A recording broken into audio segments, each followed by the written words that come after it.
Impianmu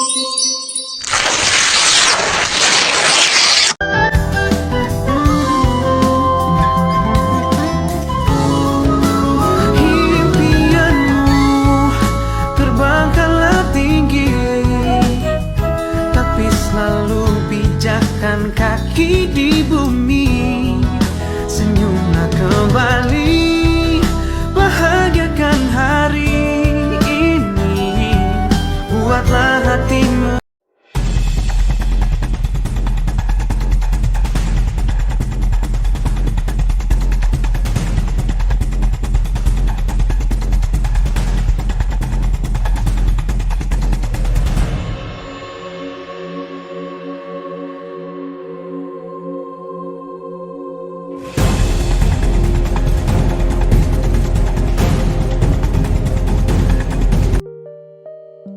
Mengenal apa itu outsourcing?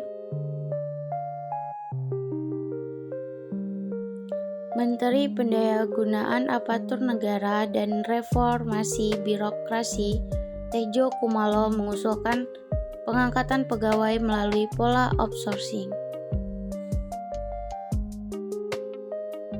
Hal ini menyusul rencana penghapusan status tenaga non-ASN pada 2023 mendatang, jadi PPK pada kementerian lembaga daerah tetap bisa mempekerjakan outsourcing sesuai kebutuhannya.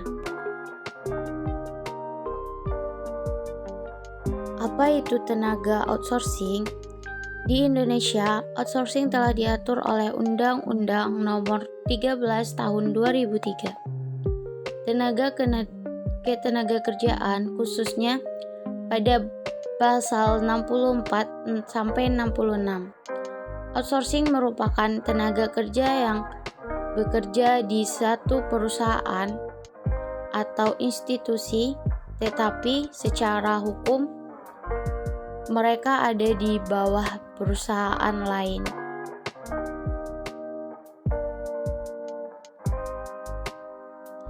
Perusahaan dapat menyerah sebagian pelaksanaan pekerjaan kepada perusahaan lainnya melalui perjanjian pembongkaran pekerjaan atau penyediaan jasa pekerja buruh yang dibuat secara tertulis.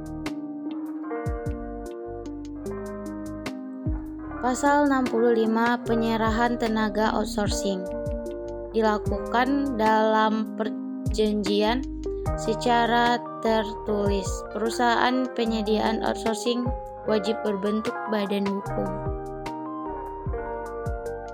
Tugas-tugas tenaga outsourcing.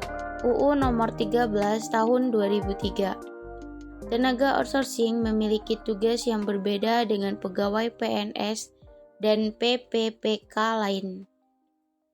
Sebagai contoh, pekerja tenaga outsourcing harus dilakukan secara terpisah dari kegiatan utama perusahaan tempatnya ditugaskan. Tugas lain, tenaga outsourcing merupakan kegiatan penunjangan perusahaan secara keseluruhan, bukan kegiatan utama perusahaan terkait.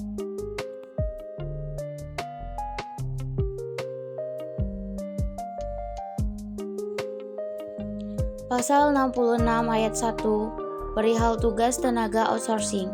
Pekerja buruh dari perusahaan penyediaan jasa pekerja buruh tidak boleh digunakan oleh pemberi kerja untuk melaksanakan kegiatan pokok atau kegiatan berhubungan langsung dengan proses produksi, kecuali untuk kegiatan jasa penunjangan atau kegiatan yang tidak berhubungan langsung dengan proses produksi. Status tenaga outsourcing. Berdasarkan pengertiannya, tenaga outsourcing merupakan tenaga kerja yang berada di bawah perusahaan berbeda dengan perusahaan tempat bekerja.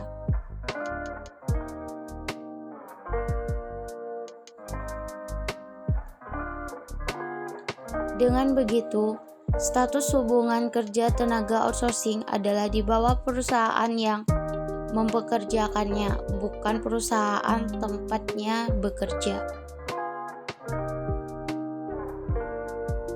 Status hubungan kerja dibuktikan surat perjanjian tertulis bisa berupa perjanjian kerja waktu tidak tertentu atau perjanjian kerja waktu tertentu antara tenaga kerja dengan perusahaan tempat Jenis-jenis outsourcing. Yang pertama, pengalidayaan tenaga kerja pribadi atau PO. Jenis outsourcing ini dapat membantu urusan administrasi perusahaan. Contohnya, termasuk pengajian, asuransi kesehatan, administrasi, dan kepatuhan hukum ketenagakerjaan. Yang kedua, pengalidayaan proses bisnis atau BPO. Outsourcing proses bisnis adalah penyediaan layanan pihak ketiga. Secara umum, BPO dapat membantu perusahaan dalam persiapan pajak, pengarsipan dan pelaporan, akuntansi dan pembukuan, pengajian, kegiatan terkait teknologi, pekerja kreatif, dan berbagai keterampilan yang tidak tersedia di perusahaan atau bisnis. Yang ketiga, information technology outsourcing. Jenis outsourcing yang ketiga ini merupakan alih daya teknologi seperti proses atau fungsi teknologi perusahaan kepada penyediaan jasa.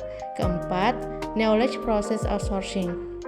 Menyediakan berbagai layanan outsourcing seperti entry data, konversi data, manajemen data, pengembangan dan desain web, dan sebagainya. Sistem kerja outsourcing diterjemahkan oleh Surat Edaran Menteri Tenaga Kerja atau SE Menaker nomor SE/Men/1990 tentang tanggung jawab perusahaan pemberi borongan pekerjaan terhadap perlindungan dan kesejahteraan pekerja atau buruh perusahaan pemborong. Sebagai perusahaan yang memborongkan sebagai pekerjaannya kepada perusahaan lainnya atau pemborong.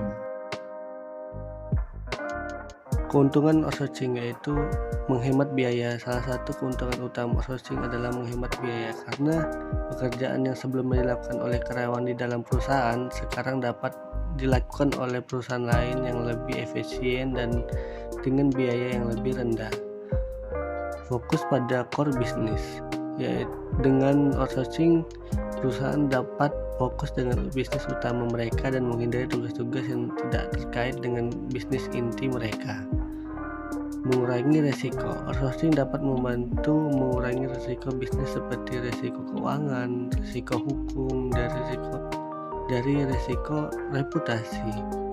Kekurangan outsourcing yaitu kualitas layanan tidak konsisten. Layanan yang diberikan oleh perusahaan outsourcing tidak selalu konsisten. Ketergantungan pada pihak ketiga. Outsourcing tidak membuat perusahaan bertergantung pada pihak ketiga dan kehilangan kendali atas layanan yang diberikan. Nothing scares me.